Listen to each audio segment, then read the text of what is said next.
Greetings, ladies and gentlemen. My name is Ayoub Ayman, and I serve as the first speaker for the opposition side for the motion that this House believes in the initiative for the government to provide significant financial incentives for urban citizens to move to rural areas. Now, before I get into arguments and points that support my stance on how and why this would not work out, I would first like to mention and give a few rebuttals towards points made by the proposition side for this motion. So, first, it was stated through principal justification that the government is negligent towards rural areas. Now, first, let me explain why these rural areas exist in the first place. Rural areas are utilized mostly for agriculture and industrial activities. Now, those two, or whatever just goes on in terms of the industrial aspect in countries, is the main driver for a country's economy. It's a main motivator. It controls and it helps boost what we can use to fund several projects and similar. I will get into this point later on, and there are more things that I would like to elaborate on this issue in my arguments. Another is that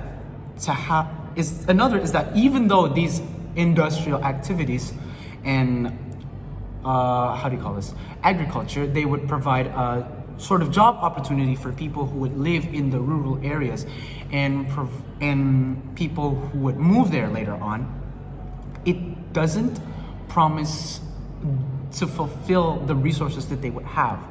And I will again elaborate this later. I have constructed an argument for this point. Now, second, because it is an investment, the benefit would come in a long term. So to say, if we were to encourage people to move to rural areas, they would just be convinced to go. It was like, oh, there's a job opportunity around here, why don't I just go there? Now, this in itself, it doesn't sound promising, because when you think about it, people would have to adjust and adapt to a whole new living environment than they have already in the urban areas. They would have to start from scratch. They would have to rebuild their homes. That's one. They would have to find another job than if they already had one. And it doesn't serve the people who are already struggling properly. And see, urban areas, they provide more job opportunities than these rural areas would. Therefore, because it still balances the living cost with the wages that they offer, making it more convenient to live in the urban areas and take the jobs around there. And third, people who are outcompeted. Well, we can't forget about those people. And those who struggle to survive in metropolitan cities would have a harder time trying to live at rural areas. Like I mentioned, they'd have to just completely adjust themselves into a different environment and start over from scratch. And okay, firstly, the government already struggles on its own to balance out life in urban cities. So if we were to provide access within these areas, we would already have a hard time trying to balance them economically and being able to split our efforts into these areas. Because one thing about the initiative for this project is that we would work on a developing city. We would try to solve its already ongoing issues, but then we would have to create another developing city. We'd have to start over again, and this would only cause a spectacle, therefore making it hard for us to manage both cities. It would only increase the burden on the government to have to work on both of these. At the same time, the people on the already existing urban areas, they would also have a hard time trying to live a balanced life around there. And secondly, since most of the land in rural areas are primarily used for agriculture and industry, which in itself is hard to argue against, because like I said, they are a main motivator and driver for a country's economy.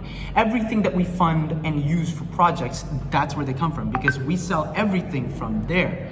Now, lastly, there is a lack of opportunity in rural areas in contrast to the urban areas.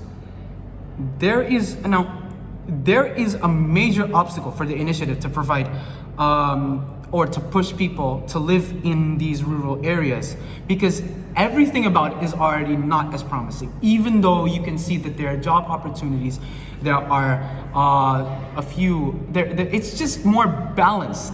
That's what they say. But like I mentioned, people would already have to just immediately come across all the obstacles that they had not mentioned before.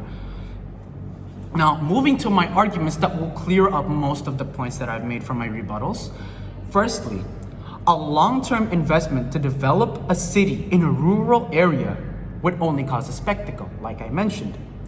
It doesn't promise a proper quality of life from the start, in the process, and in the end, because we would have to struggle with the same problem that existing urban areas already have. This initiative means to transform an empty place into similarly what already is an urban area. In the end, we would have no choice but to resort to this. There is inflation, there is a developing economical state. We would have no way to escape that. Now, if we were to focus on a project like this would only, there would be people that struggle to find their way into the rural areas. I haven't mentioned this before, because people, they would already have a hard time just trying to move there. They'd have to move to a different house. Where would they find the money for that if they're already struggling? I mean, yeah, you could settle for a small house, a shack, but how?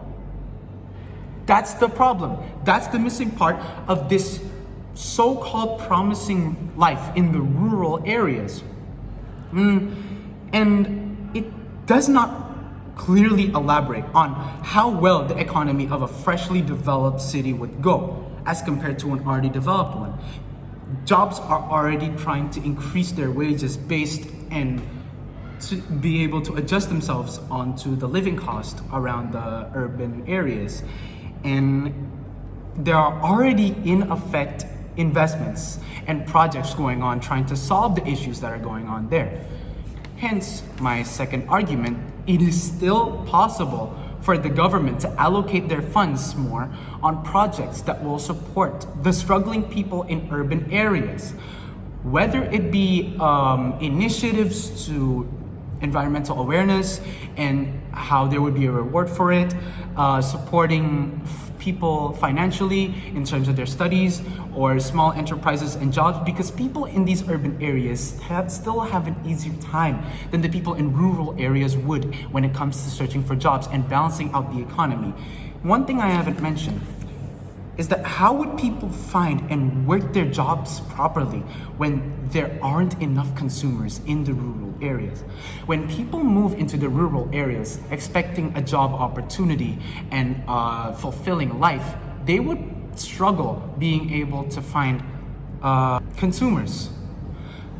Because if people come just for a job and there are no consumers, how will they be able to fund their life properly? Okay. That concludes all of my arguments and points. We hope the proposition side of this motion considers all rebuttals that have already been made towards unspecified ideas within their mechanism and initiative, and for judges to accept and feel assured of our points and arguments as the opposition for this motion. Thank you.